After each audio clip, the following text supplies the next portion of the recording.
Ever wonder what it's really like getting permanent makeup? Cost, pain, fading.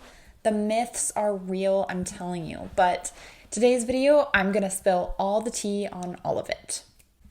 Hi loves, I'm Charla, and as a permanent makeup artist, I get asked tons of questions about cost, pain, what permanent makeup is really like. So today I'm gonna be going over all the most common questions I get so you can feel confident when booking your permanent makeup appointment. Okay, the first question is pain. How much does it hurt? Does it hurt at all?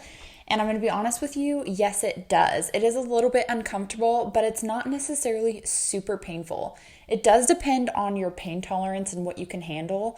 A lot of my patients describe it as kind of like a scratchy feeling, but we do numb before and during the procedure, so you should be pretty comfortable. And I will be honest, I do have patients that fall asleep on me during the procedure, so I definitely wouldn't let pain get in the way of you getting your perfect brows. Second is healing. How does your healing go? Well, it goes in stages. You can expect some flaking, some scabbing maybe a little bit, and also a whole lot of mirror checking. So definitely after 4 to 6 weeks, that's when you're gonna see the true color, so you can kind of depend on that. But there are gonna be a few weeks where it's a little bit rough. They get dark, they're darker at first, and then they kind of lighten up in the middle of that healing stage, and then they'll kind of go back to their color that they're supposed to be. And then you should be coming in for your initial touch-up appointment. Technically, whenever you get your brows done, you should have 2 appointments, your first appointment and then your initial touch-up appointment. And that should complete your brows. And then after that, you'll only need a touch-up about once a year. Number 3, will they look too dark? Now, the quick answer is no, they shouldn't look way too dark, but they will look darker. So kind of just imagine if you're doing your brow pencil and you do it in a hurry and the color just looks really dense, that's kind of what it's going to look like at your initial appointment. And then it should fade up to 30 to 40% after it's fully healed.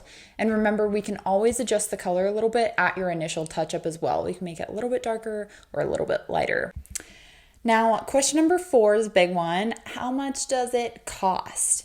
Now, here's the thing to remember. Good permanent makeup is an investment. Think of it as coffee money, only it lasts for years and you wake up perfect every single morning.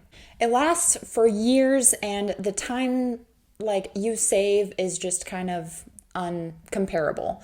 For us, we charge $425 for your initial session, and then your touch-up is $100.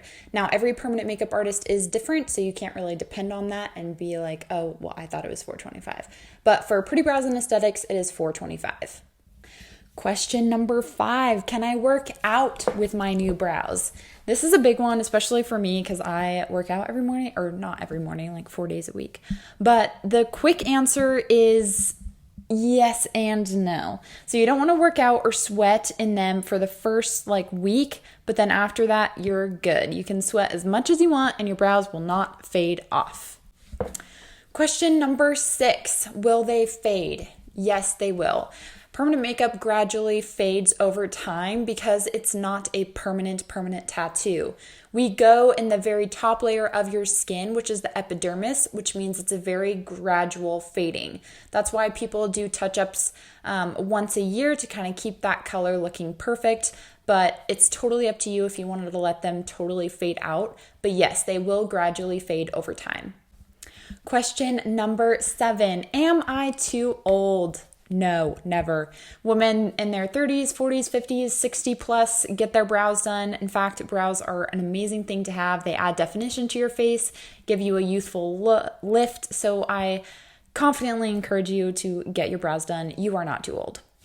Well, those are the most common questions that I get asked. If I missed any, and if you have any, drop them in the comments below and I will do my best to answer them. And also, if this video was helpful for you and if you want more beauty and permanent makeup tips, give it a thumbs up and don't forget to subscribe.